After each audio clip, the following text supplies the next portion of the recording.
Welcome to the University of San Diego's Humanities Center Spring Lecture Series on Artificial Intelligence and the Humanities. I'm Brian Clack. I'm Director of the Humanities Center and a Professor in the Philosophy Department. I'm standing in for Dr. Hannah Holtzman, who's done a truly splendid job in arranging this series of talks. She's unable to be with us today, but I'd like to say thank you to Hannah for everything she's done. So thanks to all of you here for joining us for this fourth talk in the series. For the past year, several USD faculty have been meeting to discuss foundational texts on the origins of machine intelligence, the nature of thinking, and some ethical questions raised by AI. And this series is part of a broader technology studies programming in the Humanities Center and our current focus on artificial intelligence and its social and ethical implications. And it is truly an honor to introduce today's very special guest, UC President's Professor of Philosophy Emerita at UC San Diego, Patricia Smith Churchland.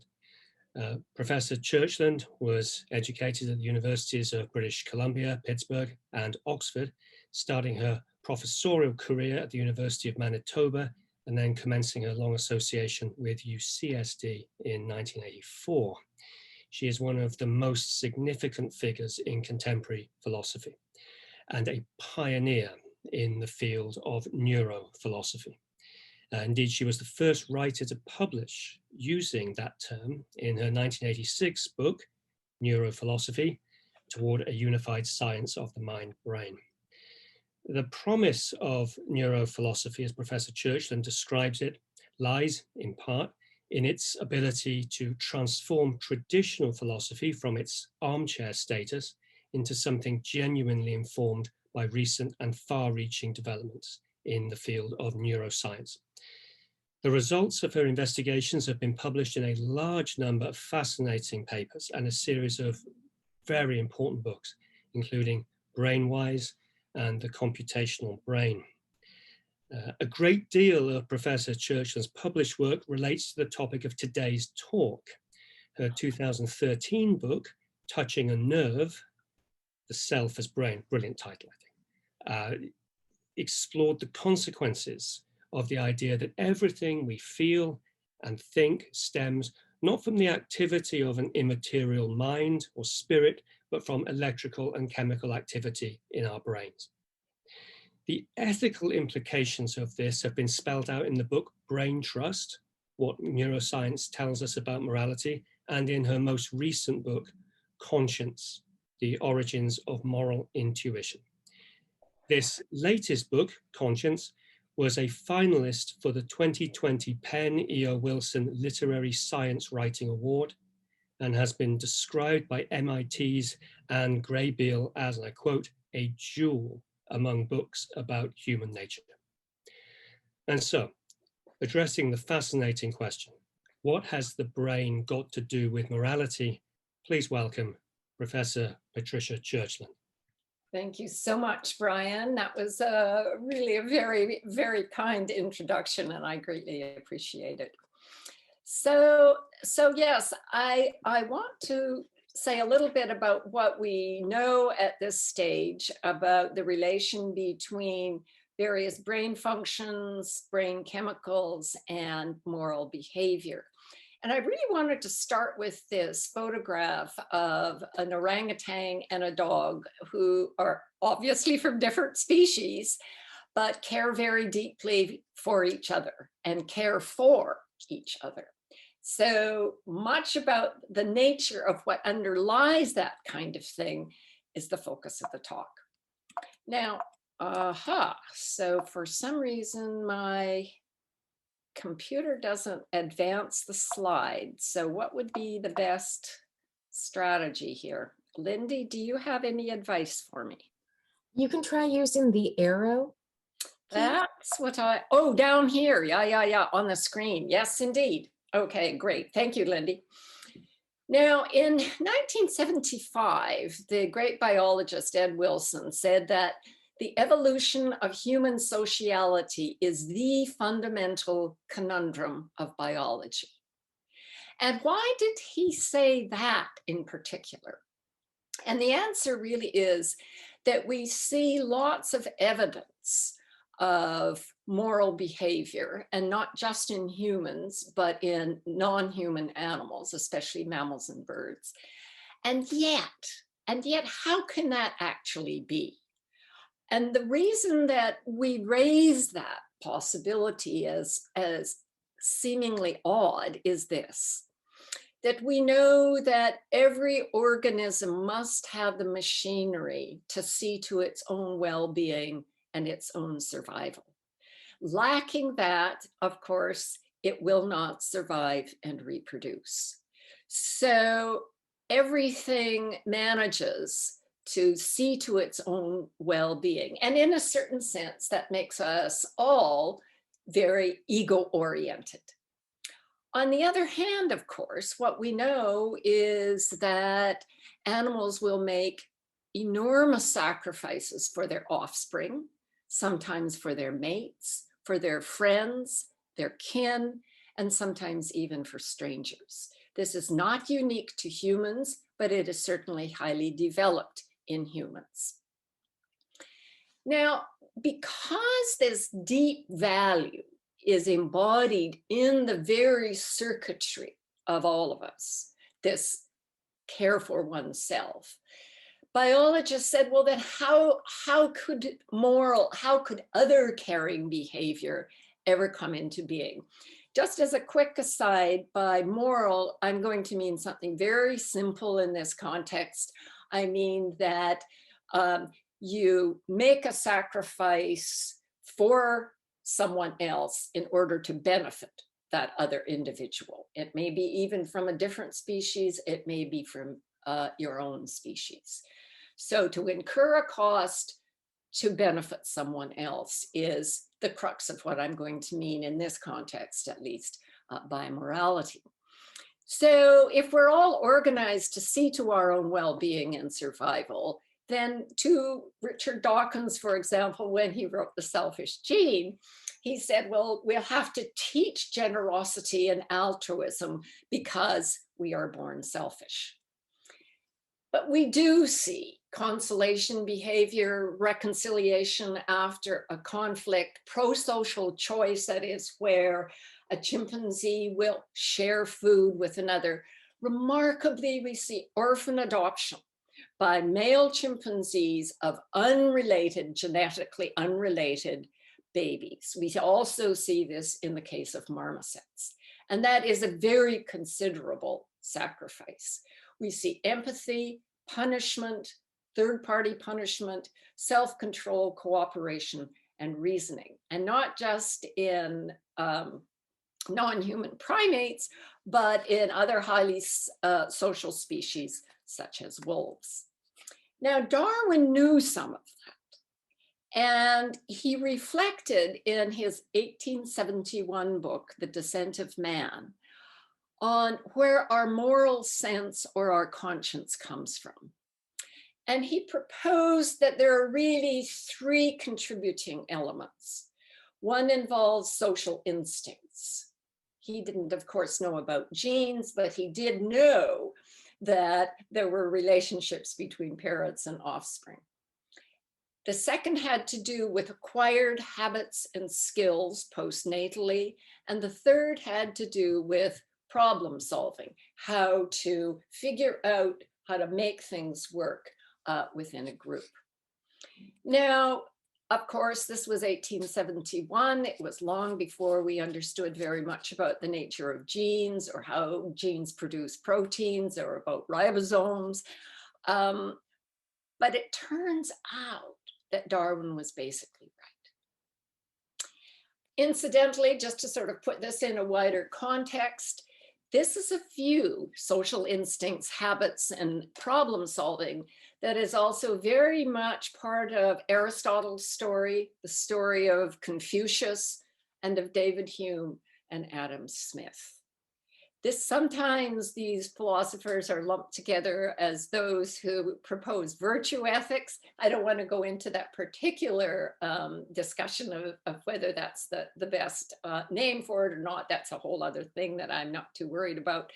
But in any case, there is a long tradition that is consistent with Darwin. Now, I'm going to make actually two very quick asides. The first one has to do with the notion of definitions. And sometimes we feel that before we should really embark on a new exploration, that all of our terms must be precisely defined. And mostly in science, when you're starting a new venture, that's quite impossible. And it's certainly not the case that all of our concepts that we use in an everyday way have precise definitions. And this was realized by Eleanor Rosch, who said that, look, our concepts and categories largely have a radial structure.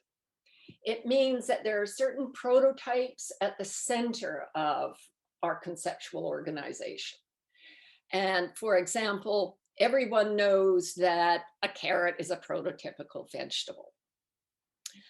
And the other thing is that concepts and categories have fuzzy boundaries where it's not clear, and it usually doesn't really matter whether a certain thing is either in or out of the category.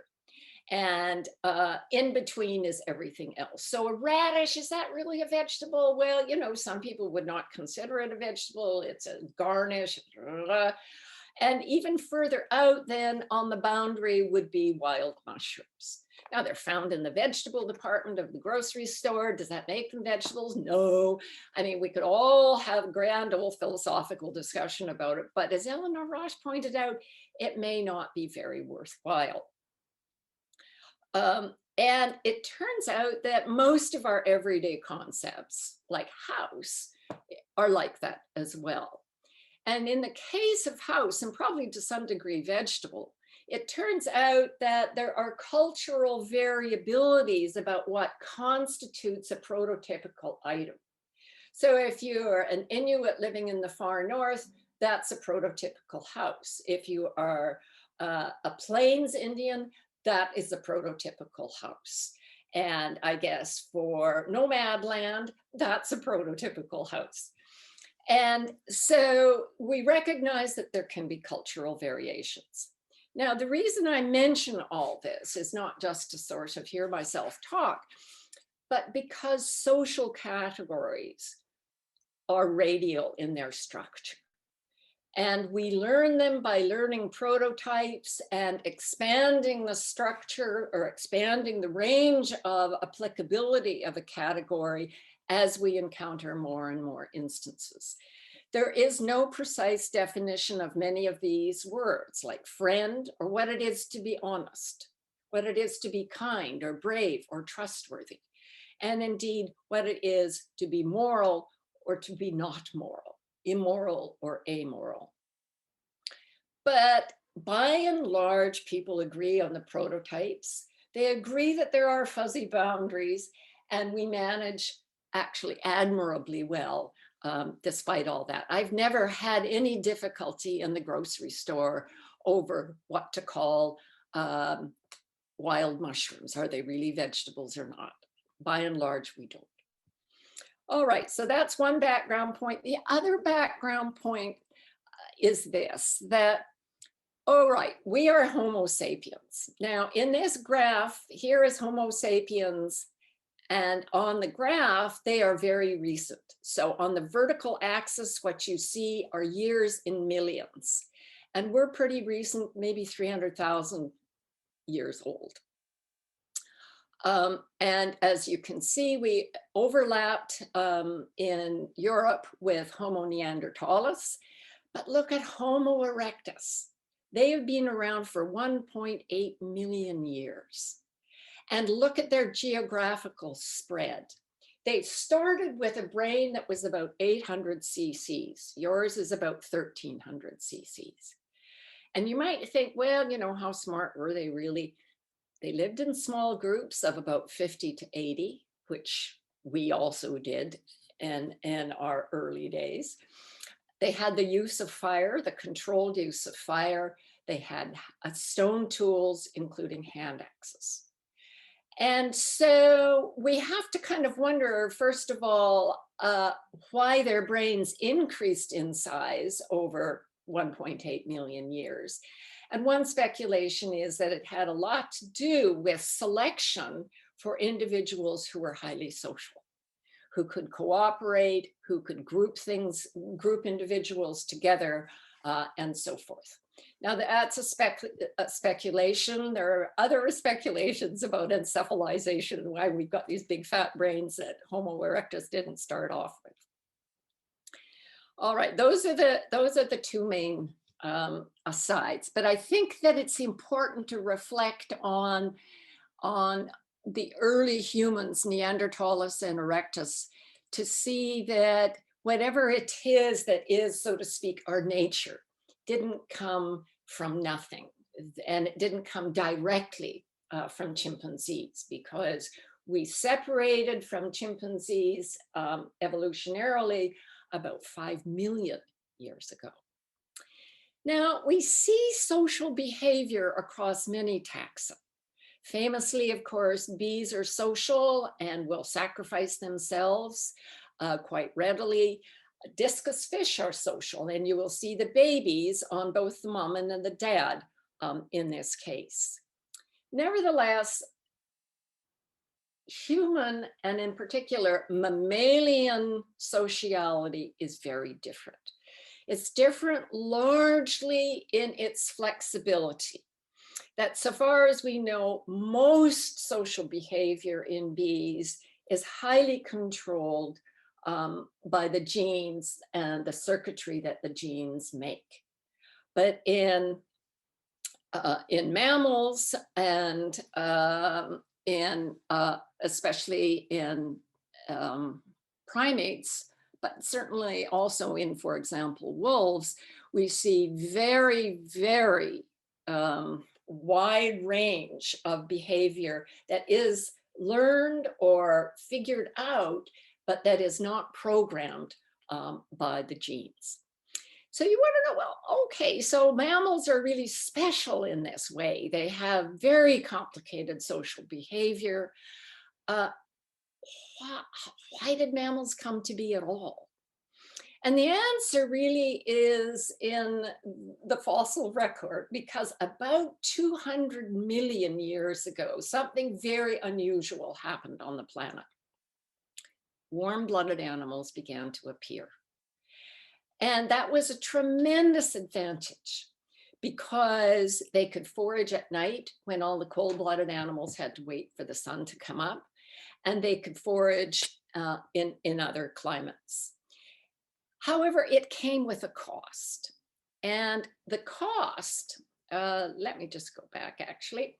The cost is really kind of surprising. And the answer, the cost is this, that gram for gram, a warm-blooded animal, an endotherm, has to eat 10 times as much.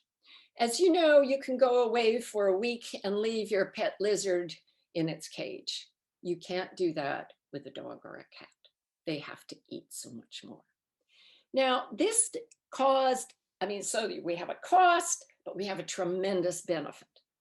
So this gave a huge ecological constraint on the evolution of warm-blooded animals.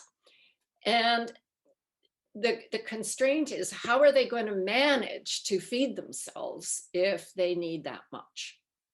And the answer basically is either you have to wait slowly for the genes to be produced that will make you smart, or you have to have the wiring that will allow you to learn from the environment so you can be smart. And of course, as we know, Mother Nature really chose the second. Now, what you're looking at in this slide is, on the left, you're looking at a slice through a human brain. And the purple part on the outside is cortex, and the white bits below it are the fibers going from cortical neurons to other parts of the brain. And on the right-hand side, you're seeing a schematic representation of a bit of cortex, say a millimeter of cortex. And even sort of to a first blush, you can see that it's highly organized, and very specific cell types are found in very specific layers.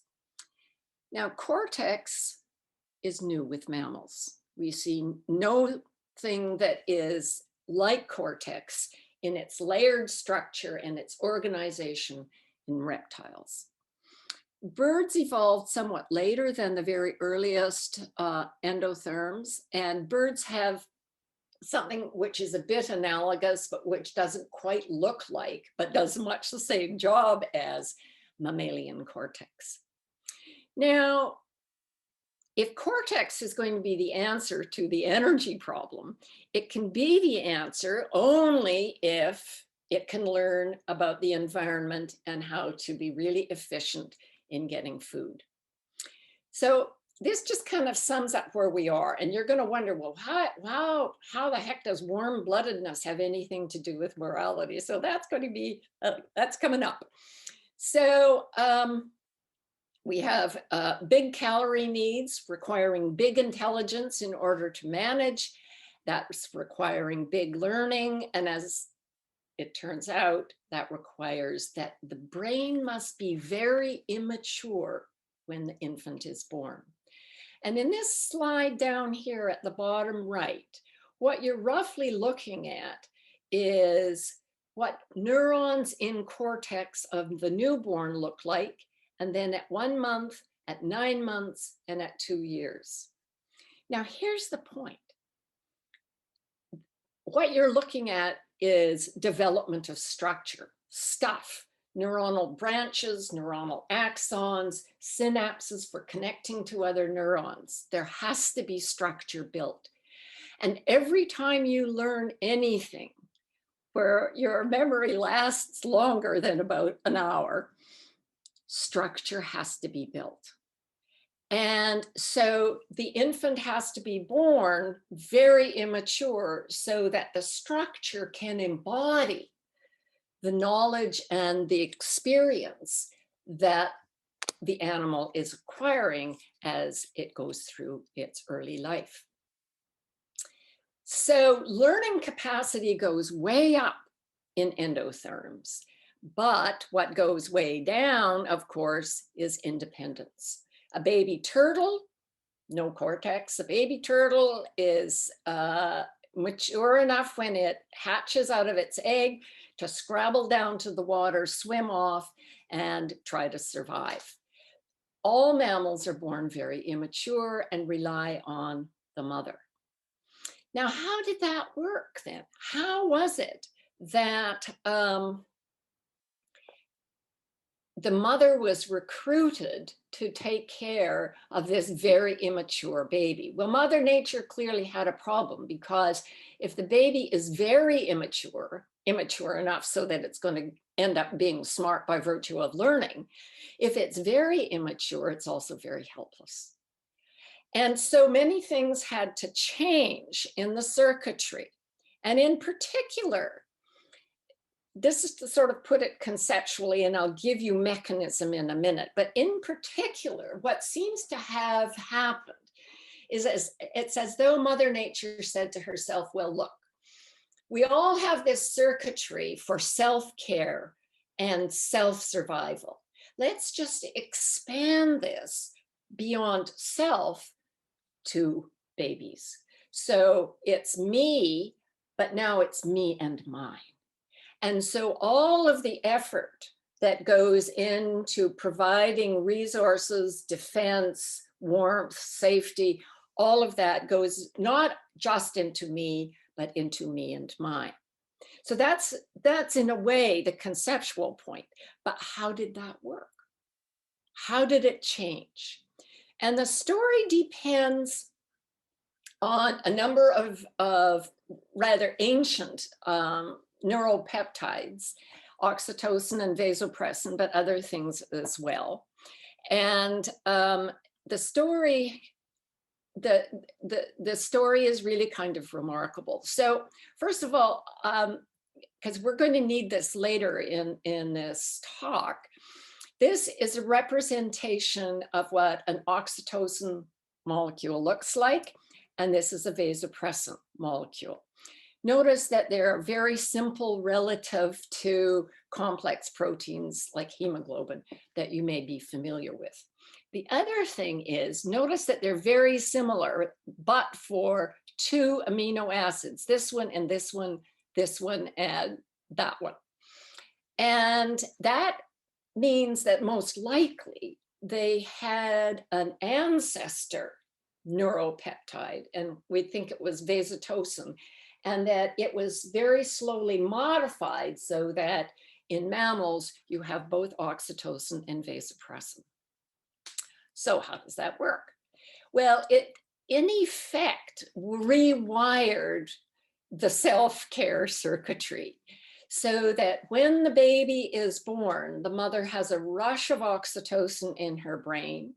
As the baby enjoys skin-to-skin contact and enjoys being safe and warm and loved and cuddled with the mother, so oxytocin is released in the baby's brain. And so what does oxytocin do?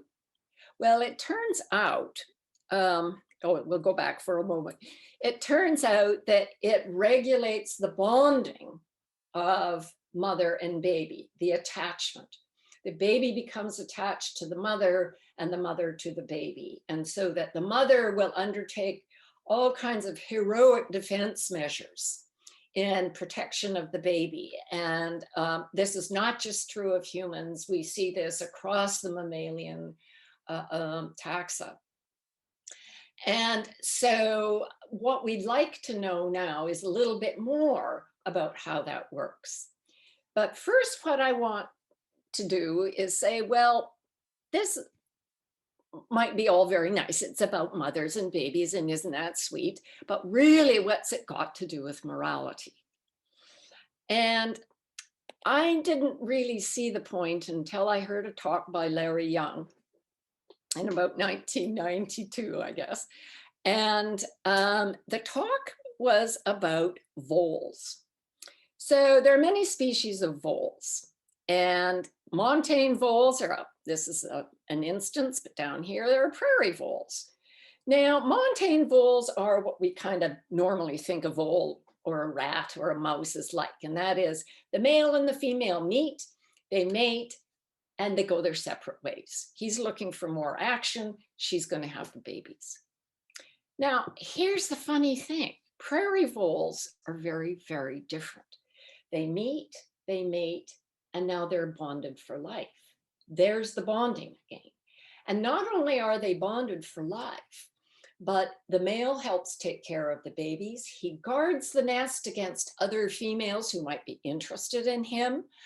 And he takes care of the babies, sometimes even adopts orphan baby voles.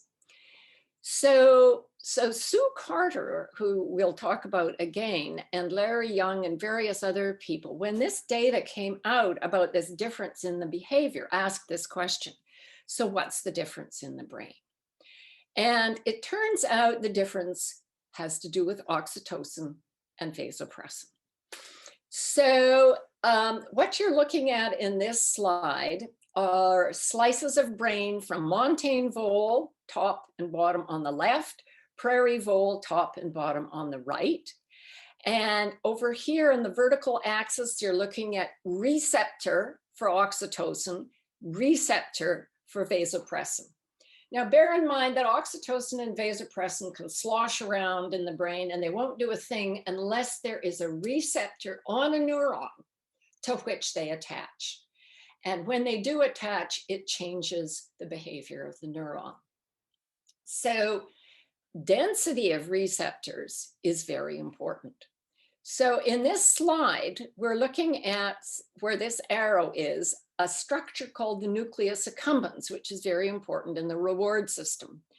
And what you will see is that the density of receptors in the prairie vole nucleus accumbens, and that's what you're looking at, all that black stuff, the density of receptors is very high. And in montane voles, it's low. And what about the density of receptors for vasopressin? In montane voles, it's quite high in the lateral septum, which turns out to actually make them hostile to other individuals. And it's very high in the ventral pallidum. And so this is a correlation between mating behavior and density of receptors for oxytocin and vasopressin. And the question is it causal? And so the scientists did all of the things you need to do in order to demonstrate that it is causal. We can talk about those later on if you like.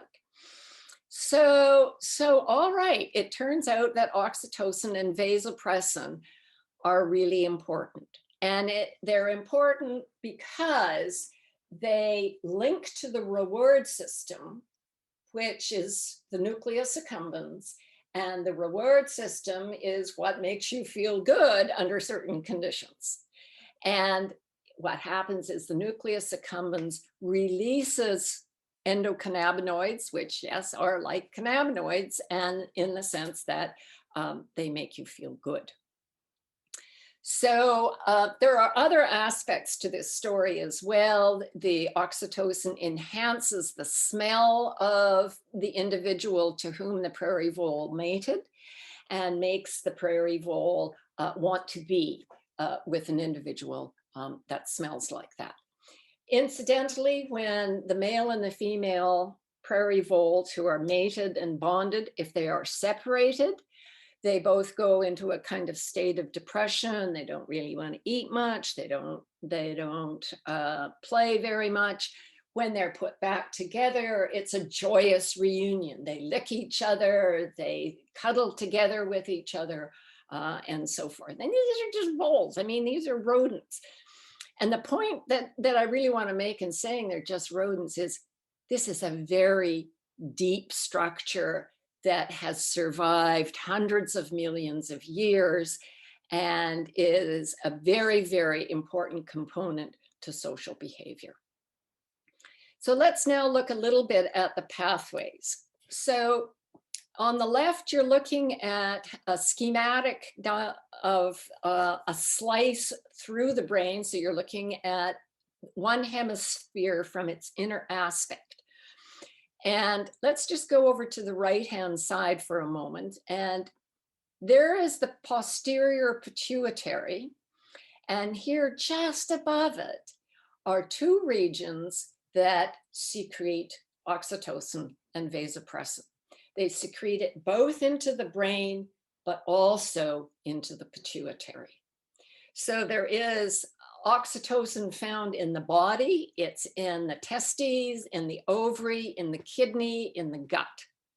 But it's also in the brain in areas that are important for decision-making and valuation. The nucleus accumbens, for example, the amygdala, which is very important for processing, amongst other things, fearful or threatening stimuli. The hippocampus, which helps us remember very specific events. So that's a little bit of what is known about the circuitry. Just to give you another feel, this is a schematic drawing of a rodent brain. And here are the two regions, the PVN and the SON in the hypothalamus. And these funny little Y thingies are oxytocin receptors. And it's quite cool to see that there are oxytocin receptors in many, many regions of the mammalian brain. In the rodent brain, there's lots in the olfactory bulb, not too much where vision is processed. In primates, including us, we have a lot of receptors for oxytocin in our cortical visual system.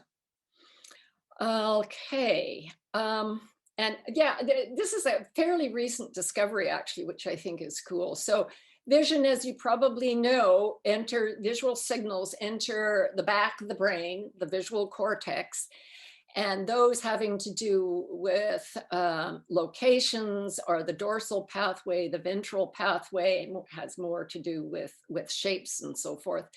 But there is a third pathway recently discovered that is highly specialized for recollection of an individual you've seen before, for grasping what's going on in a social situation, as opposed to merely what the trees are doing, and so forth.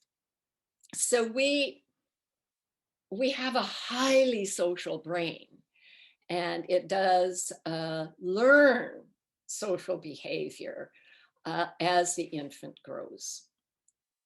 So roughly speaking, there are other things that oxytocin does that facilitate social interactions.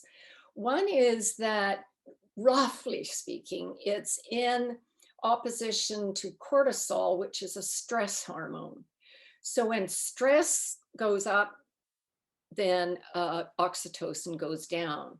But on the other hand, in certain situations where oxytocin can go up, as for example, these chimpanzees sharing food, oxytocin levels go up, stress levels go down. It feels good. So it's also a kind of buffer against stress. On the other hand, vasopressin, by and large, is more associated with stressful situations when the animal recognizes that it needs to be afraid of something, or something is threatening, or something is worrying. So anxiety is associated with vasopressin, and whereas feeling comfortable, stress-free is associated with oxytocin. That's not quite right, and I'll fix that up later, but that's a good starting point. So we have oxytocin and we have vasopressin, and this comes from Sue Carter, the endocrinologist who did some of the early work on prairie voles. So it turns out that for basic conditions where oxytocin is released and the animal perceives that it's, relatively speaking, safe, or a loving situation, as a baby will with its parents, then oxytocin is released and it binds to oxytocin receptors. And we see that in easygoing social reward or social bond kinds of situations. But where there is some interest in social interactions, as for example in the mating game, there's interest in that, but it's also a little uncertain. It may provoke anxiety. And in that case, oxytocin may bind to oxytocin receptors, but some of it will also bind to vasopressin receptors. Now, remember I showed you how similar oxytocin and vasopressin molecules, how similar the molecules are. They differ only in 2 places, and they've only got 9 amino acids.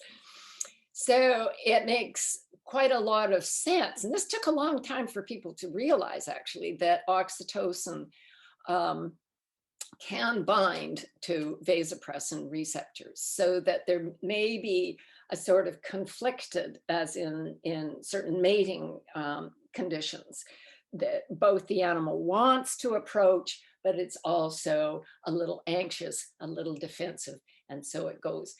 And I think the discovery actually helps us understand how the oxytocin vasopressin pathways can make for a tremendous amount of social complexity.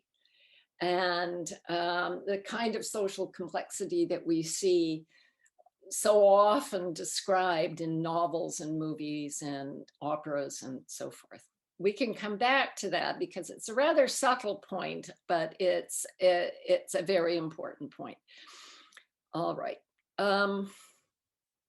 So now let's just move on to highly social mammals. So all mammals are social to the degree that the mothers and sometimes fathers will take care of the infants and raise them.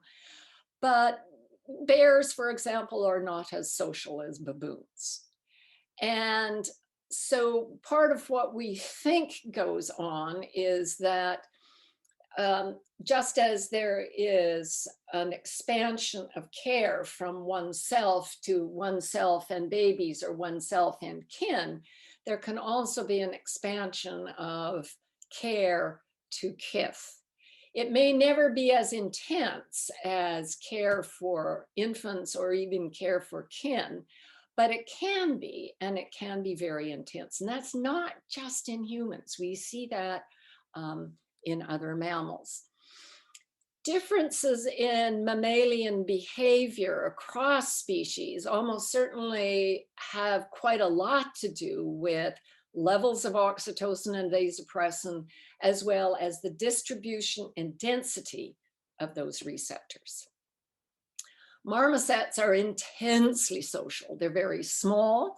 The male takes even greater responsibility for the infants than the female. And as I remarked earlier, they often adopt babies. It's hugely advantageous for them to live in groups because they are very small. You know, there are South American primates. And they are small enough that they can easily be picked off by eagles and other birds of prey. And so they do help one another and alert one another and so forth. But for marmosets, the social life is really what it's all about. I'm, of course, very interested in wolves because I'm very interested in dogs, but wolves are different in some respects from dogs. But wolves are intensely social, which is why dogs are. And they can read one another's behavior with tremendous accuracy. The young learn by imitation from the older wolves, and they can do remarkable things. In this instance, they are very carefully and cleverly placed so that they can bring down this cow and her calf and feed their own. The males and females also bond for life. And within the wolf pack, there is really only one breeding pair.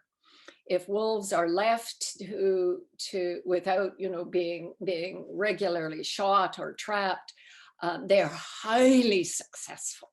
And that's because they can hunt in packs. And one will act, this guy over here is probably acting as a diversion. She can't really know that these guys are behind her. This guy is going to make a dash for it and lame her by ripping apart the leg. If animals trust and like each other, whether it's wolves or baboons or chimpanzees or humans, then cooperation seems to quite naturally emerge. And of course, humans, because we have these amazing hands and so on, are exceptionally cooperative. But dogs can be also.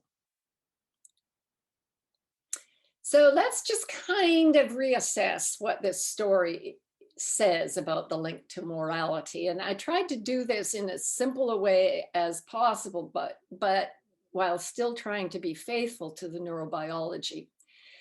That sociality begets other caring. We see that as the circuitry for all mammals is adapted so that the circle of self expands to take care of the babies. Other caring together with social learning beget social norms for, roughly speaking, right and wrong. And the infant of all species, wolves is a great example, learn very early how to navigate their social worlds, how to work as a group, how to be successful in cooperation. And then finally, there's problem solving in an ecology. As it changes, then norms change as well. And again, we can see that even in the case of wolves. Now notice how these three are kind of related to what Darwin said, the social instincts, the habits and skills, and problem solving in the social context. Now, because we're short of time, I can't say very much about skill learning, but skill learning is something that I think psychologists and maybe philosophers too used to think was kind of on the stupid end of learning. But we now know that that's quite wrong, that there is tremendous sophistication that can go into skill learning. I mean, the easiest example is learning how to read. And that children can pick up skills without really consciously reasoning about the skill that they're picking up. And that practice and positive reinforcement and negative reinforcement is extraordinarily important in laying down the foundations of social skills. So, yeah, that's just to recapitulate then, but with emphasis on the fact that norms emerge from problem solving and that they are learned by the reward system. So nobody is programmed by birth, for example, to be a utilitarian. What is part of your social instinct is attachment and bonding and being rewarded by your reward system for positive social interactions.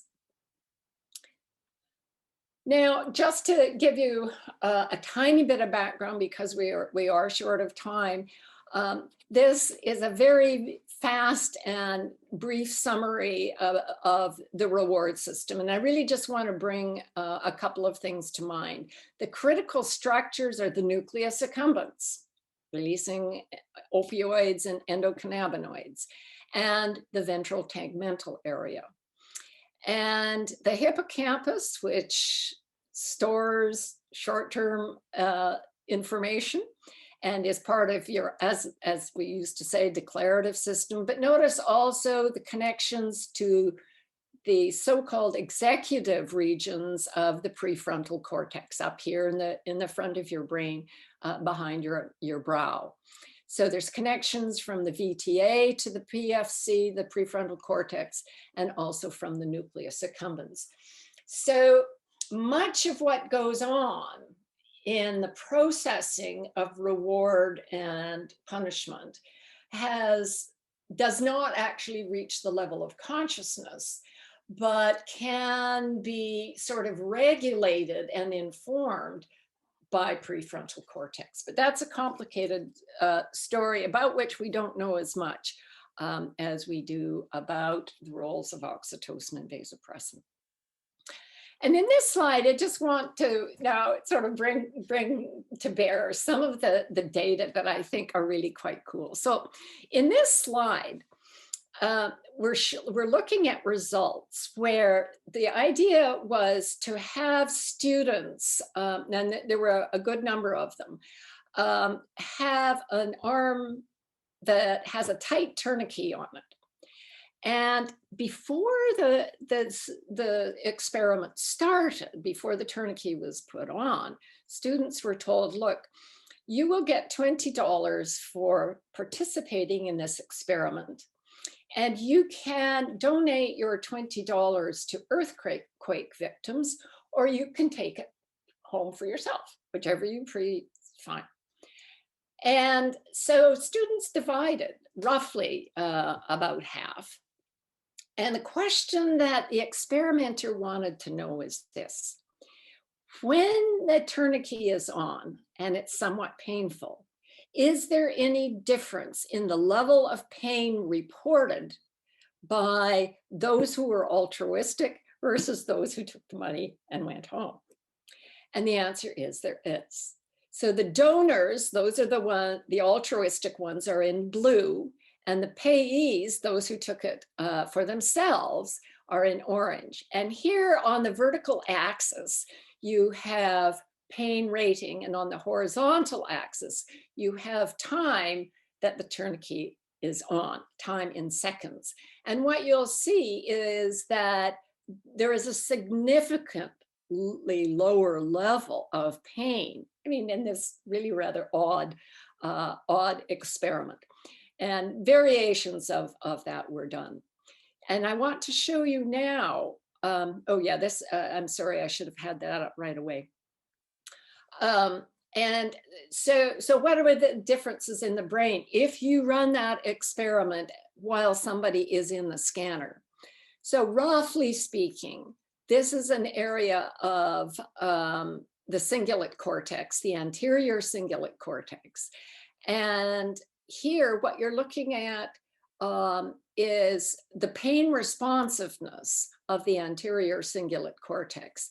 This is in the individuals who were, so to speak, selfish, and this is in the individuals who were altruistic. Okay, now here's a result that's fairly recent, but I think is super important. So we often wonder, you know, how important really is it for infants to get lots of skin-to-skin contact, lots of love, lots of cuddling, and so forth. So Alison Prickybile asked this question. She was a postdoc at UC Davis, and her question was, how much does it matter? So she took baby mice who got no handling. So mano means zero handling, manipulation.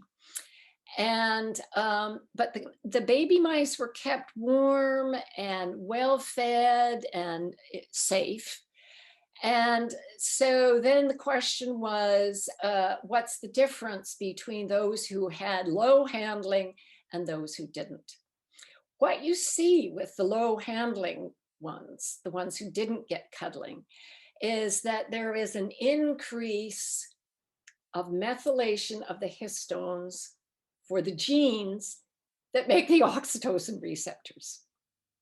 So that means that the expression of the genes for the oxytocin receptors declines. So that's shown in this box.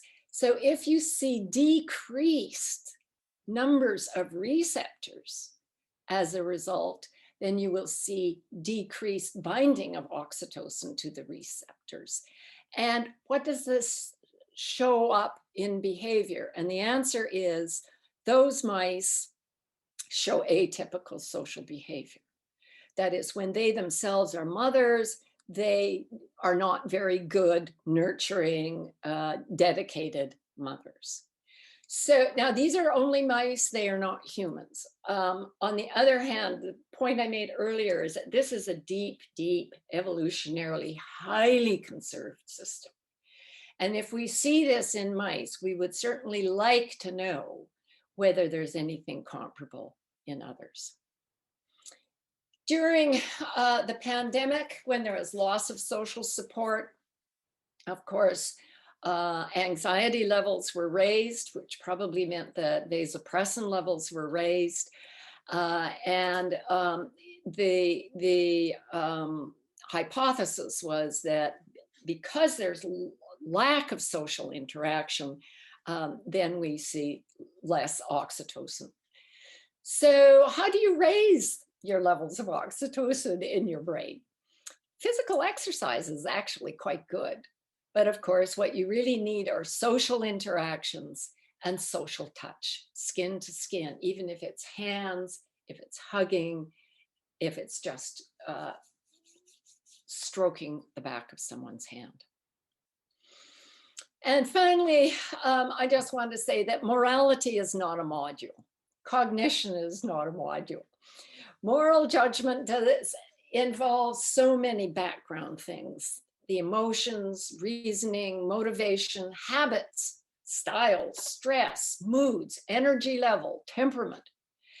And I think this does have real implications for any moral philosopher who thinks that there should be one fundamental rule for morality. It doesn't work that way. It's extremely unlikely. And to that degree, you know, I go back and I read Aristotle and I read Confucius. And they're very similar on this particular topic. And I think they really understood so much more than Kant, so much more than Jeremy Bentham. And lastly, then, this is the very last slide. If sociality is pleasurable, we may in fact engage in many behaviors which are quite unrelated to passing on our genes. And so that is also a point where the claim that it really is, we really are all, it's just selfishness, as Peter Hitchens said in a recent talk, looks very implausible. Now, with that, I'd like to end. Thank you for your time and your patience, and I would be more than happy to try to answer questions. And I know I skated very fast over some rather thin ice, but I would be happy for questions. Thank you. Thank you so much for that fascinating and thought-provoking lecture. I'm sure it's produced many, many thoughts in our minds. So we'd like to open the floor up now for some questions. Thank you so much for this. And I haven't thought through my questions, so I'm just going to go for it. That's fine. And it's good to see you. Thank you. So here are my really quick reflections. On the one hand, I agree with you. If we're looking at the Descent of Man, 1871, I think it is. I'm teaching it now. I should know the date. And the arguments for sociability and Darwin's arguments against the claim that humans are different in kind from non-human animals, either intelligence, language. I'm all with Darwin on that. So don't tell anybody I study Kant. I'm with that. You know, I get that. So I think I'm with you on that one and appreciate the work that you've done. And I also appreciate the way in which it seems to me that your research in the cognitive neuro sciences, especially with receptor sites with respect to vasopressin and oxytocin, can actually provide a kind of updated way in which we can make sense of a Darwinian account of social ability and the origin of morality, because Darwin already said this. I'm with Darwin on that. I love farm. I like farm animals. I like non-human animals. So I'm all about that. So, and I have read the studies on the prairie versus the montane voles and the distinction between their receptive sites for oxytocin and the way in which, so and maybe what I'm thinking is interesting is that you find or found some kind of ways in which environmental circumstances can lead to increased receptor sites for oxytocin and or vasopressin, but mostly the oxytocin. So in some ways, I think I appreciate what you're saying, because you're cashing out and really justifying and providing more evidence for what was, you know, a Darwinian hypothesis. But what I want to ask you, Pat, because of the last portion of your talk, is really interesting to me. And what it means is, or what I'm asking is whether you think that empirical neuroscience is actually going to be able to provide us with a prescriptive. I mean, when you talk about nurturing, and I'm a grandma now, believe it or not, what I'm thinking is, do you see any prescriptive force in what you're doing here? And well, it's hard to say, really. I think that people have known for a long time that babies thrive when they get lots of love and cuddling. I mean, we didn't actually need to know that there is methylation of the histones for the oxytocin receptor gene. But it is an interesting result. So I don't think there's anything prescriptive that's especially new there. You don't want to say hug your babies. Well, I'd say that, look, I would have said that 25 years ago. I mean, me too. You know, yeah. But I think the deeper question that people want to ask about this is that, is there going to be something that comes out of neuroscience that will have the status of, you know, say a utilitarian rule? I think that's extremely unlikely, but, you know, I've been wrong before. But the other thing is that I don't think it's qua neuroscientists that there is likely to be someone who will have something to say about, you know, moral norms and what we should and shouldn't do. I think that's when we just get together as humans. I mean, some of the smartest moral philosophers I ever knew were the farmers that I grew up with. Me too. They weren't they weren't people like Peter Singer, who seems to me to be, you know, or God forbid Kant. Yeah. So I mean, agree. The Kant's trouble was he wasn't a very social person. Well, but that's a whole other story. So it was very, very interesting to me as well. I really appreciate your topic and the presentation today. Especially because I'm currently also trying to do a thesis on morality. And what would be interesting to me, especially because I'm combining it with artificial intelligence, it would be if you could tell me your opinion on how or if at all moral structures could be replicated by non-anthropocentric structures in artificial intelligence, or if these structures have to be of an organic nature? Yeah, it's a really, really interesting question, actually. And I've thought about it a lot. And the thing is, of course, we're very impressed by what AI can do right now, deep learning. And their pattern recognition competencies are really, really extraordinary. But you know, they don't care about anything. They don't care if we turn them off, or they don't care if, you know, I have a hacking cough in front of them. I mean, they don't care. So it's not just moral cognition or moral sense. I don't actually think, I think a lot of morality, it doesn't even really qualify as cognition in the old-fashioned sense, but I don't see how the things like emotions and moods and temperament and so forth can figure in artificial intelligence. I just don't see it. Now, having said that, of course, there was lots of things that I didn't see 50 years ago too. So it could change.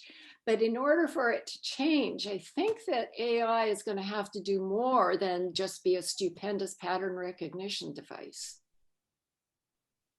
I think we still have so much to learn about how we learn. I mean, still the thing that I find so astonishing is that my dog can learn a social thing, you know, about the behavior of another dog, for example, in one trial.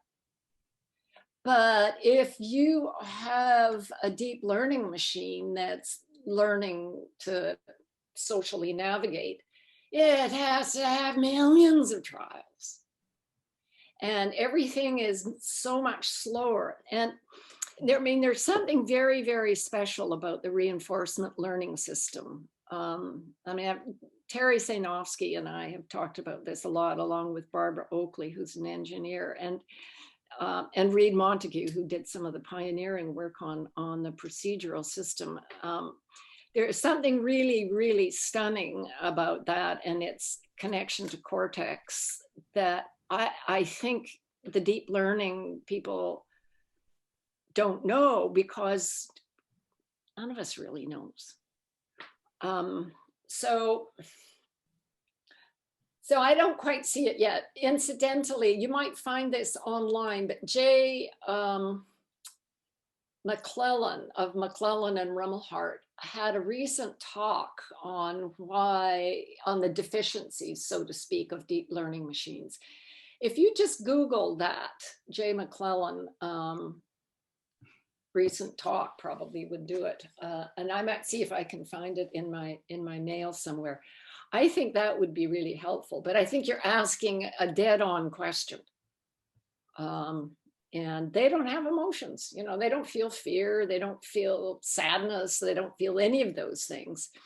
And if you don't have the wiring for self-care, you know, I don't quite see it. But you know, lots and lots of things can turn out to be surprising. So yeah, go for it though. That's really good. I'm really haunted now by the idea of the separated prairie voles. Oh yes, I know. Yes, well, I mean, they kind of behave like separated, you know, birds, like separated eagles or separated ravens or separated humans. Yeah, so they appear to be very distressed by it. Their court levels are high. They're sad. It does seem to. It must throw light on human love. Oh, I think. And of course all of the cultural productions that human beings are focused on love, poetry, art, novels. You mentioned opera. Yeah. I would love to hear more of your thoughts on the implications of this for our traditional understanding within, you know, the philosophy of love from, you know, Plato in the Symposium onwards. What does it do for our understanding of that, and also for our, you know, the promise of trying to help those who are, you know, broken up by love, to use Wittgenstein's. Oh yeah. I don't really have at this point very much to say, but I you know, when I think about that issue, I do think about this recent review paper of Sue Carter's that I referred to, showing that, you know, especially in matchmaking situations or situations where you want that certain kind of social event or a social situation, but it's fraught with complexity and maybe fear and anxiety and threat. And that's what I find really astonishing about the fact that in those conditions you get oxytocin binding to oxytocin receptors, but also to vasopressin receptors. And it makes for a kind of complexity of social behavior that yeah, I mean, I think a lot of people have reflected on, but lots of people don't like to think that, you know, the great love that they feel is mediated by neurochemicals. And I think, well, what would you rather have it mediated by? You know, I mean, this is a very powerful system that has stood the test of time. Yeah, I suppose that does. Many people have a kind of fear that these researchers would strip away everything that's valuable in human life. I'm sure you've heard this criticism many times. What's your reaction to criticisms of that kind? Well, I don't think it has anything to do with stripping away. I mean, many aspects of life are wonderful, despite the fact that, you know, we can now explain them in mechanistic terms. It doesn't detract. I mean, the love that you feel for this infant after you give birth, and you just had this, or at least, you know, I happen to be lucky because it happened very fast. But you know, it is what it is. That's a very important and wonderful and profoundly moving thing. And it doesn't detract from the fact that, you know, that your brain is organized in a certain way to make this happen. I mean, would you rather it would be the soul is organized in a certain way to make this happen? I mean, does it have to be spooky stuff in order for it to be okay? I don't, you know. So it's not that I don't think these things are real or I don't think they're valuable. Mother Nature made sure they were valuable.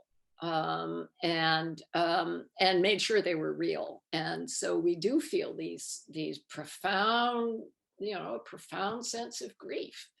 And dogs, dogs do too. I mean, I always remember the story of a younger Trudeau son skiing down the slope with his dog and accidentally skiing onto a lake and going through the ice and being unable to get out, and the dog wouldn't leave and whined and tried and tried and tried to get out to save him and so forth. It's real, and the dog was grief-stricken. So yeah, and we know that happens with horses too. So I just think it's very beautiful to know more about what actually is going on. I think it's great. Well, thank you so much. And that's a lovely note at which to end it. We are out of time. Yeah, I think we are. It was a really, really superb hour. Oh, thank you so much. Thank you so much. I greatly appreciate it. Okay, goodbye, everyone. Take care.